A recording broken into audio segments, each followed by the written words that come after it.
ভাই আজকে বার্সেলোনাটা খেলছে আনবিলিভেবল। এরকম ম্যাচ আমি মনে হয় না অনেক দিন ধরে বার্সেলোনা এরকম ম্যাচ আমি আগে দেখছি।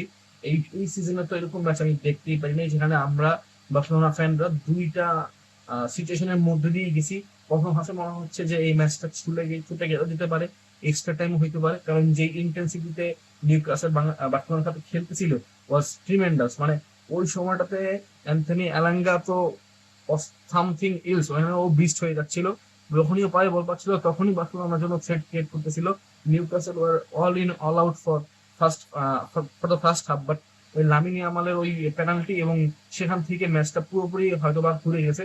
হয়তোবা জানি না ড্রেসিং রুমে হানসি ফ্লিক প্লেয়ারদেরকে কি বলছে, জানি না কি খাওয়াইছে, তারা পুরো পাগল হয়ে গেছে। এবং পরের 45 মিনিট ওয়াজ পুরো ডিসমেন্টাল করে ফেলছে, ওরা ড্যামোলিশ করে ফেলছে নিউক্যাসলকে। যে সন্দেহটা, তুলনামূলক একটা ছোটখাটো সন্দেহ দাঁড়া বাড়তেছিল মনে, যেটা কি হয় না হয়। আমরা দেখেন, আমি আগের ম্যাচেই যেটা প্রেডিক্ট করছিলাম যে আমার স্কোয়াড যেটা আমি প্রেডিকশন করছিলাম অলমোস্ট সেটাই হয়েছে, কিন্তু আনফর্চুনেটলি এরিক গার্সিয়াকে আবার তাদেরকে সাফ করতে হয়েছে। এবং আমি সেই বিষয়গুলো নিয়ে পরে আসছি, বাট আগে আসছি ইনিশিয়াল যে সিচুয়েশন গুলোর মধ্যে দিয়ে এজ আ বার্সেলোনা ফ্যান আমি গেছি, এবং আমার মনে হয় যারা বার্সেলোনা ফ্যান আপনারা দেখতেছেন তারাও হয়তো এই সেম সিচুয়েশনের মধ্যে দিয়ে গেছেন।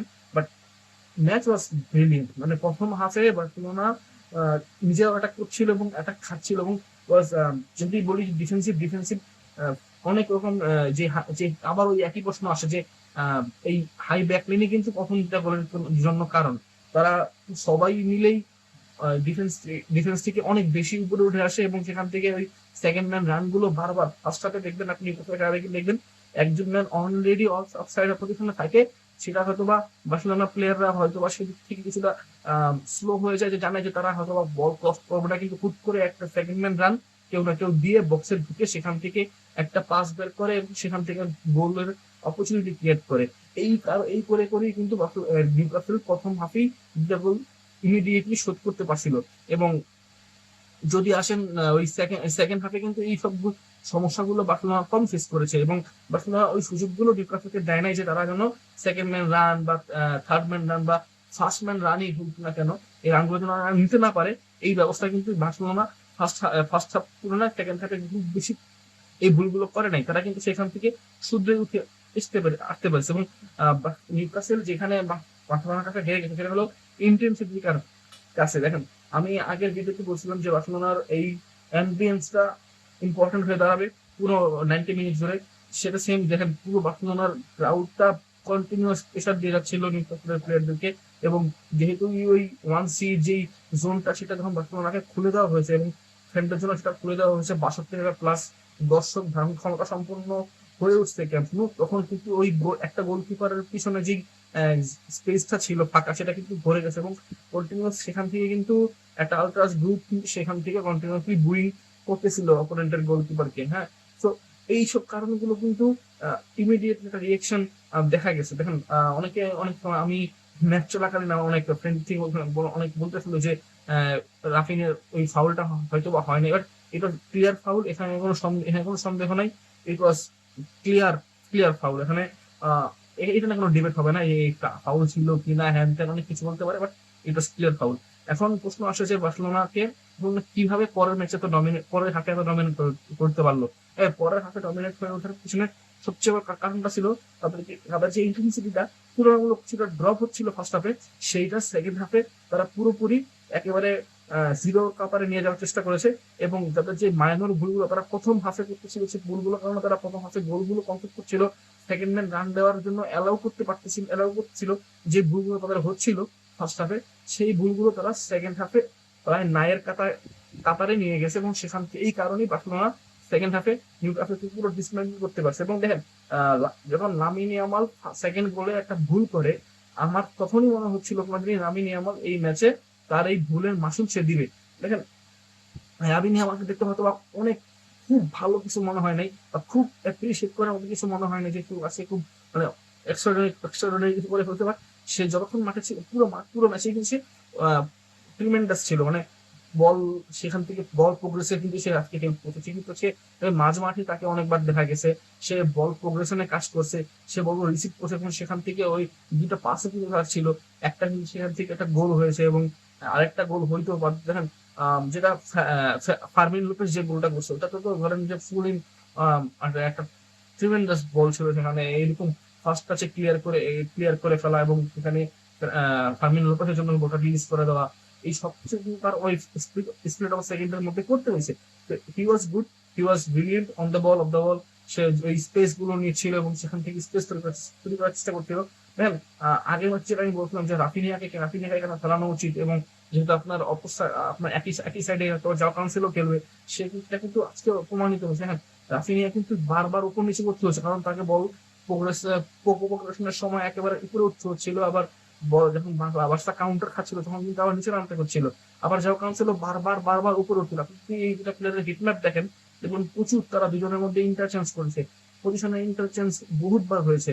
সো এই সব কারণে এই এই সেক্টর, যেই ফ্যাক্টর লেফট হ্যান্ড সাইড বার্সেলোনার জন্য, সেটা কিন্তু খুব বেশি ক্রুশাল ছিল থ্রু পুরো ম্যাচের জন্য। এই সাইডটা ক্রুশাল ছিল। দেখেন আপনি অনেক 3টা গোল সেখান থেকে এসছে, এবং 3টা গোল সেখান থেকে এসছে, এবং অগণিত অ্যাটাক সেখান থেকে বার্সেলোনা ক্রিয়েট করতে পারছে। দেখেন বার্সেলোনা পুরো ম্যাচে সম্ভবত 11 না 12টা অন টার্গেট শুট নিয়েছে, এবং বার্সেলোনা সেখান থেকে 7টা গোল করতে পেরেছে, এবং এটা এটা এটা আরো বেশি হতে পারতো। দেখেন এটা এটা আজকে 10-2 গোল হইতে পারতো, 10-2। দেখেন আজকে আমরা ফার্স্ট হাফে লেভানডস্কিকে একটা বার্সেলোনা, দেখেন আমি প্রচন্ড গালাগালি করছি, প্রচন্ড বলছি এখনই ওই মাঠ থেকে বের করে সৌদি পাঠায় দেওয়ার কথা আমিও বলছি, বাট হি ওয়াজ টোটালি রং। দেখেন ওই যে কথাটা আমি আগে ভিডিওতে বলছিলাম যে লেভানডস্কি যেটা ইম্পর্টেন্ট হবে তার এরিয়াল প্রেজেন্সটা, আমি এক্সপেক্ট করি না যে আরাহো খেলবে, এবং আরাহো খেলতে ছিল না। আনফর্চুনেটলি এরিক গার্সিয়া ইঞ্জুরি করে যায়, এবং তাকে ফোর্সফুলি আরাহোকে খেলাইতে হয়, এবং এই কারণে আমরা আরাহোকে দেখতে পারি। কিন্তু এই প্ল্যাটফর্ম আরাহো, আমি কিন্তু বলছিলাম যে আপনি যখন আরাহোকে খেলাবেন না, সেটাও আপনাকে এরিয়াল প্রেজেন্সের জন্য হলেও লেভানডস্কিকে স্টার্ট করতে হবে। এবং এই লেভানডস্কি কিন্তু এরিয়াল থেকেই একটা গোল করে, এবং সেই কর্নার থেকেই কিন্তু সে গোলটা করে, এবং আপনি যদি সেখানে লেভানডস্কিকে সরিয়ে অন্য কোনো গোলকিপার কোনো স্ট্রাইকারকে খেলাইতেন বা যে কোনো খেলাইতেন, সেটা কিন্তু আপনি ওই এরিয়াল প্রেজেন্সটা পেতেন না, এবং যেটা আপনি লেভানডস্কি থেকে পেয়েছেন। সো ওইটাই যে আপনাকে এরিয়াল প্রেজেন্সের জন্য আরাহো এবং লেভানডস্কিকে প্রয়োজন, কিন্তু আপনি যদি আরাহো খেলাতে পারবেন না, সেটা লেভানডস্কিকে খেলাবেন, এটা প্রুভ। এবং এরিক গার্সিয়াকে খেলানোর কথা ছিল, কারণ আপনি আরাহো যে ভুলগুলো করে সেগুলো মাসুল বার্সেলোনাকে দ্বিতীয় হতে পারতো, নেভার নো, রেজাল্ট আজকে অন্যরকম হইতে পারতো, যেভাবে তারা ফার্স্ট হাফে খেলছে সেভাবে যদি তারা সেকেন্ড হাফে খেলতে পারতো, তাহলে হয়তো এই এই এই রেজাল্টটা অন্য কিছু হইতে পারতো। বাট যেটা হয়েছে সবকিছু দিন শেষে বার্সেলোনা এতটা একটা ডিসমেন্টাল করে ফেলেছে একটা তার অপোনেন্টকে। It was brilliant, it was throughout the match. আমরা মানে সেকেন্ড হাফে তো মনে করেন যে এটা মনে ফিফা চলতেছিল, বার্সেলোনা জাস্ট প্লেইং ফিফা। এবং কমেন্টেটরের একটা কথা খুব ভালো লাগছে, আপনার কমেন্টেটররা বলতেছিল যে যখন আপনাকে বার্সেলোনাকে দেখবেন যে বার্সেলোনা খুশি মনে খেলতেছে, বার্সেলোনার মুখে হাসি খেলার সময়, তখন এটা আপনার জন্য বিপদের কারণ হয়ে দাঁড়াবে, এবং সেটাই হচ্ছিল যখন বার্সেলোনা সেকেন্ড হাফে খেলতে নামছিল, এবং তখন থেকে বার্সেলোনার একটা অ্যাটাকিং অ্যাপ্রোচ দেখা যাচ্ছিল, এবং Barcelona was fluent on the ball, off the বল। ওইখান থেকেই দেখেন খুব দ্রুত কিন্তু বার্সেলোনা তার চতুর্থ গোলটা করতে পারে। তো এই যখন চতুর্থ গোলটা করতে পারে, এটা ওয়াজ টোটালি কনফার্ম যে বার্সেলোনা আজকে এখান থেকে জয় নিয়েই যাবে। সেটা এক গোলের ভিত্তিতে হলেও হইতে পারে, বার্সেলোনা আজকে গোল নিয়ে যাবে। এরপরে বার্সেলোনা তার মূল খেলাটা শুরু করে, এবং Barcelona was fluent after the first goal of the second half, এবং এরপরে তো পুরো ডিসমেন্টাল করে ছেড়ে দিয়েছে পুরো নিউক্যাসল ইউনাইটেডকে। নিউক্যাসল ইউনাইটেডকে যদি আজকে বলি সমালোচনা করি, তাহলে বলবো যে ভাই জঘন্য ডিফেন্সিভ হয়েছে, ডিফেন্স ছিলই না আজকে বলতে গেলে। আপনার লুইস হল ছাড়া আমি কাউকেই তেমন একটা দেখি নাই টুকটাক কাজ করতে। আর নিউক্যাসলের আজকে ডিফেন্স আজকে চরমভাবে ডুবাইছে। আর আমার মনে হয় যে কাউডের একটা বড় সড়ো প্রেশার ডিফেন্স লাইনটা খাচ্ছিল, কারণ কন্টিনিউয়াস ব্লিং চলতেছিল। একটা সময় তো কানে হেডফোন রাখা যাচ্ছিল না শব্দের কারণে, অনেক বেশি নয়েজ হচ্ছিল, আপনার কমেন্টেটরের কথা শুনতে পাওয়া যাচ্ছিল না, এত বেশি নয়েজ আপনার ক্রাউড এই প্রেশারটা দিয়েছে। এবং আপনি চিন্তা করেন এখন 65,000 সমর্থকের এই অবস্থা, আজকে যদি বার্সেলোনার 1 লাখ সমর্থক চেষ্টা, যেটা বার্সেলোনা ফুল এস্টাবলিশ হয়ে গেলে যেটা হবে যে 1 লাখের প্লাস 1,08,000 কাছাকাছি একটা সংখ্যা হবে, তখন অপোনেন্টের কি অবস্থা হবে যখন 1 লাখ মানুষ বা ধরে নিলাম 80,000 মানুষ একসাথে বু করবে, তখন কি অবস্থা হবে? তো এটা দেখার একটা বিষয় হবে। আজকের ম্যাচটা ট্রিমেন্ডাস, আপনি কারো ভুল করতে পারবেন না। আজকে মানে চমৎকার ফুটবল গেছে অল অ্যারাউন্ড দ্য পার্ক। দুইটা টিমের জন্যই হয়, প্রথম নিউক্যাসল হয়তো বলতে পারো ফার্স্ট টাইম আমরা জন্য খেলছি, সেখানে আমরা সেকেন্ড হাফটা খেললে হয়তো রিভাল ভালো হতে পারতো, অনেক কিছু অনেক করে বলতে পারে, but Barcelona was really good today.